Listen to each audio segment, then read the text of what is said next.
Alhamdulillahilladzi ja'ala 'idan li 'ibadihil mu'minin wa khatama bihi syahras siyam lil mukhlisin.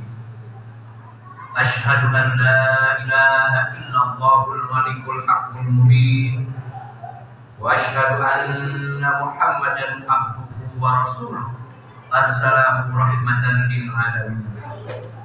Wassalatu wassalamu ala khairil anbiya'i wal mursalin wa ala alihi wa sahbihi ajma'in, amma ba'd. Wa ya ibadallah, usikum wa nafsi bi taqwallah, faqad fazal muttaqun. Hadirin jamaah Jumat rahimahullah. Di kesempatan yang baik ini, pertama penting mengajak, mari kita tingkatkan dan kokohkan keimanan kita agar tetap terpatri di dalam dada kita dalam rangka menghadapi hidup yang semakin berat dan penuh tantangan. Kita tingkatkan ketakwaan dengan upaya yang terus-menerus tak pernah mengenal lelah untuk melaksanakan kitab dan perintah Allah Subhanahu wa Ta'ala, serta upaya kita untuk meninggalkan larangannya. Insyaallah Allah Subhanahu wa Ta'ala akan mengangkat derajat dan martabat kita ke tempat yang tinggi dan terpuji di sisinya. Hadirin jamaah Jumat rahimahullah, Idul Fitri telah berlalu, tetapi pesan-pesan daripada Idul Fitri janganlah ikut berlalu bersamaan dengan berlalunya Idul Fitri. Banyak sekali pesan daripada Idul Fitri. Salah satunya adalah kita tetap menjalin persatuan, kesatuan dan persaudaraan di antara kita, di antara sesama. Karena Islam menegaskan bahwa persaudaraan atau disebut dengan hablum minan nas, hubungan dengan sesama manusia erat kaitannya dengan kebahagiaan dan keselamatan, baik di dunia ataupun di akhirat kelak. Karenanya Islam juga menegaskan di dalam pesan Idul Fitri hendaklah kita membangun kesolehan sosial. Ketika Nabi Shallallahu Alaihi Wasallam berkumpul dengan para sahabat, Nabi Shallallahu Alaihi Wasallam melemparkan satu pertanyaan yang sangat menggelitik para sahabat. Wahai para sahabatku, tahukah kalian orang-orang yang bangkrut? Mereka menjawab, orang yang bangkrut di antara kami adalah orang yang tidak mempunyai uang dan tidak punya perhiasan. Rasul pun bersabda, orang yang bangkrut pada umatku adalah yang nanti kelak menghadap Allah dengan membawa pahala sholat, pahala zakat, pahala puasa, tapi ia pun membawa dosa suka mencaci orang lain, menuduh orang lain, memakan harta orang lain tanpa hak, menyakiti orang lain. Maka nasibnya adalah diserahkanlah kebaikan-kebaikannya kepada orang yang dizalimi. Pada saat kebaikan-kebaikannya sudah habis, yang nuntut masih banyak, maka dosa dan kesalahan orang lain yang dizalimi diserahkan kepadanya. Maka nasibnya dilemparkan jauh ke tengah-tengah api neraka. Hadirin jamaah Jumat rahimahullah, hadis di atas memberikan satu gambaran tentang manusia yang hanya baik dengan Allah tapi buruk hubungannya dengan sesama manusia.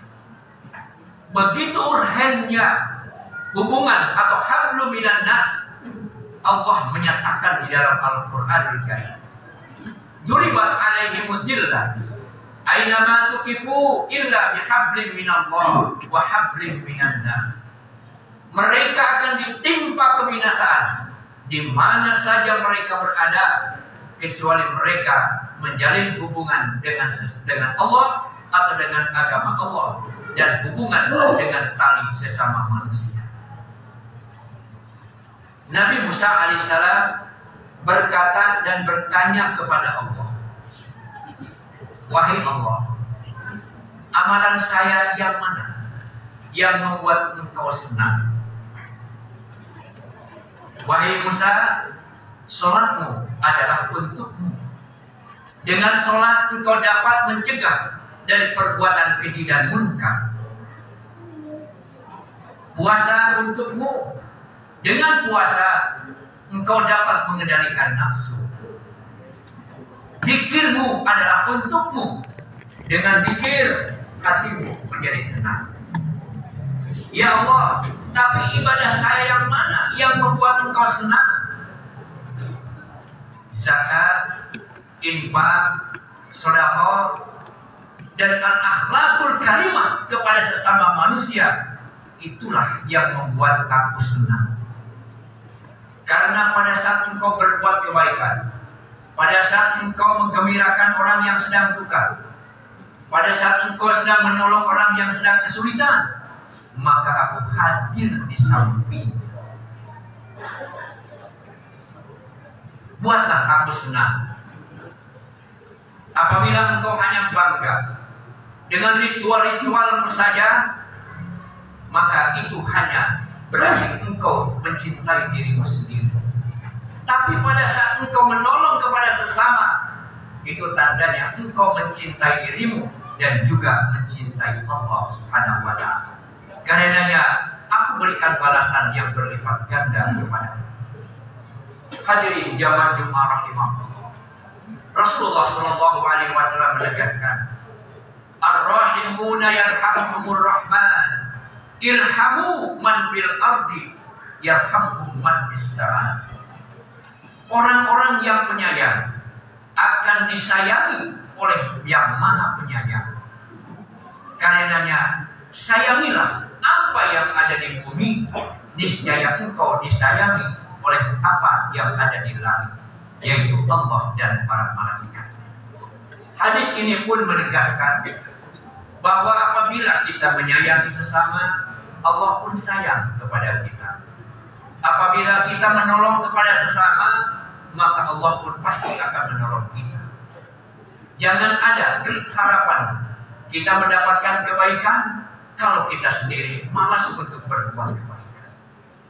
Di akhirat nanti banyak orang yang kaget pada saat ditimbang amal. Yang pertama, ada orang yang kaget ketika ditimbang, ternyata amal kebaikannya, pahalanya sangat banyak.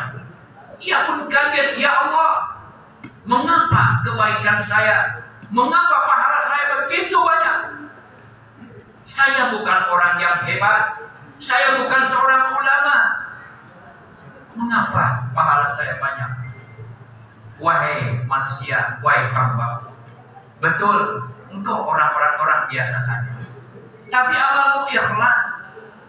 Dan lebih dari itu, pada saat engkau di dunia, engkau banyak sekali didolimi oleh manusia, tapi engkau pun selalu memaafkan kesalahan manusia.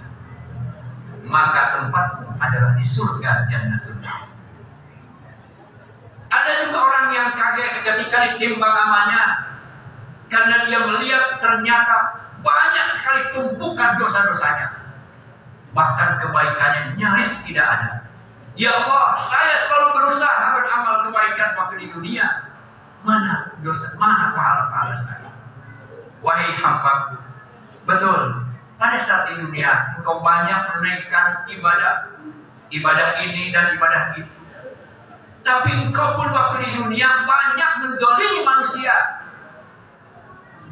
Pahalamu diserahkan kepada orang yang kau dolimi, sementara dosa-dosa orang yang kau dolimi diserahkan kepada nasibmu, dilemparkan ke tengah-tengah api neraka. Jadi di akhirat nanti juga ada yang namanya transfer pahala dan dosa. Kalau di dunia ada transfer uang, di akhirat nanti itu semua adalah akibat, baik itu akibat baik maupun akibat buruk perbuatan manusia. terhadap sesama manusia, terhadap sesama makhluk Allah. Hadirin jamaah Jumat rahimakumullah. Kita ini tidak hidup sendirian, tapi kita hidup bersama dengan orang lain. Tidak ada manusia yang hanya bergantung kepada dirinya sendiri. Apalagi di alam modern seperti sekarang ini, tidak ada manusia yang mampu hidup sendiri.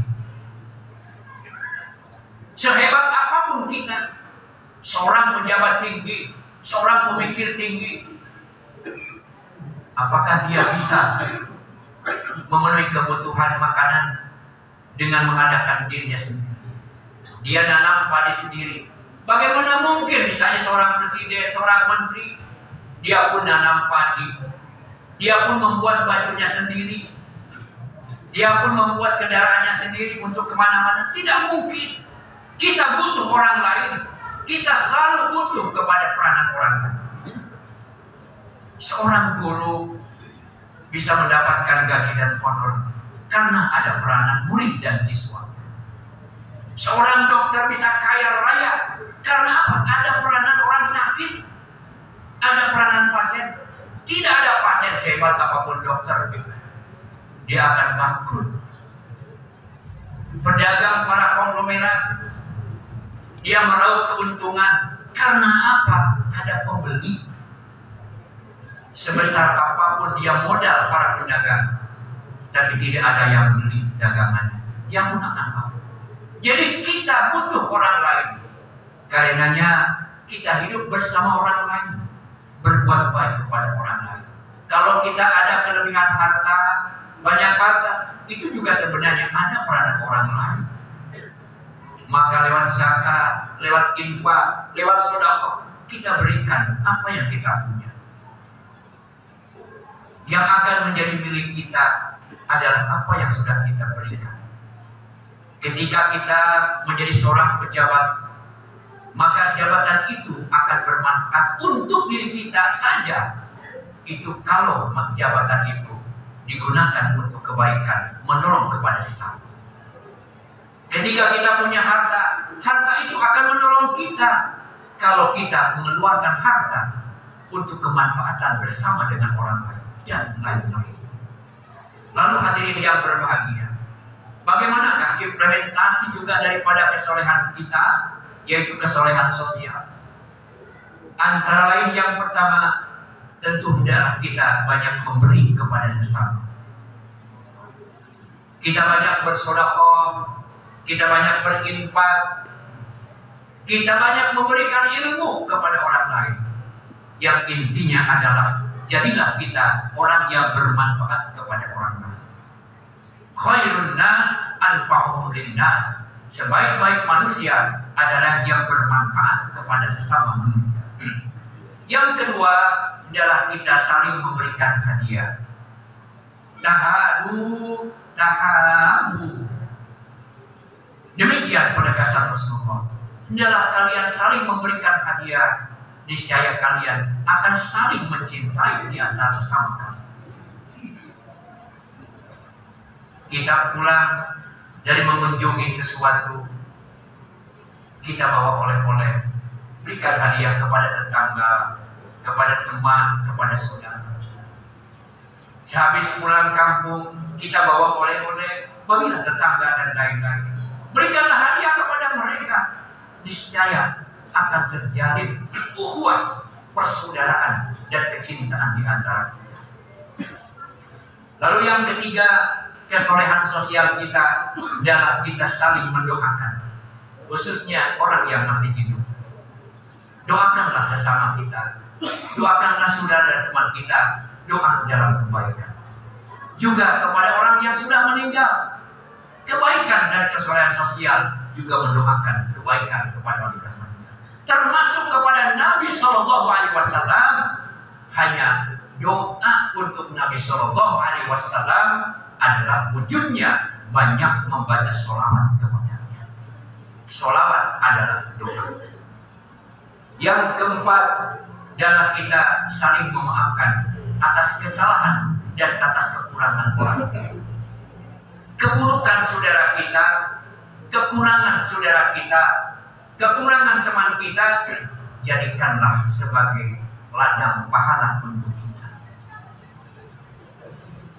Kita nanggung pahala juga dari keburukan orang lain kepada kita. Lalu yang kelima, saling menasihati di dalam kebaikan, kebenaran dan kesabaran. Wa tawassaw bil haqqi wa tawassaw bis sabr. Jangan kita saling menjelekkan teman kita. Jangan kita saling mencaci saudara kita. Tapi perbaikilah. Kalau mungkin saudara kita, teman kita sedikit bergeser dari agama, kita nasihati supaya dia kembali ke jalan yang benar. Jangan kita menjerumuskan teman kita dengan memperolok-olokkannya, dengan mencacinya, dengan mengejek dan menghinanya. Karena kita adalah manusia. Kita tidak terlepas dari kelebihan dan kekurangan kita. Kita tidak lepas daripada kebaikan dan juga banyak keburukan kita. Plus minus pasti ada di antara kita. Dan yang keenam adalah kita saling bersilaturahim, saling berkunjung di atas sana. Zurriban tazdad hubba. Dalam kita saling berkunjung, cukuplah jarang-jarang saja, maka bertambahlah kecintaan di antara kita. Hadirin rahimahullah, semoga Allah Subhanahu wa taala senantiasa dan selalu membimbing kita ke jalan yang benar, jalan yang lurus, jalan yang Dia ridha. Barakallahu li wa lakum fil Qur'anil Karim. Wa nafa'ani wa iyyakum bima fihi minal ayati wa dzikril hakim. Wa taqabbalallahu minna minkum tilawata innahu huwas samiul alim.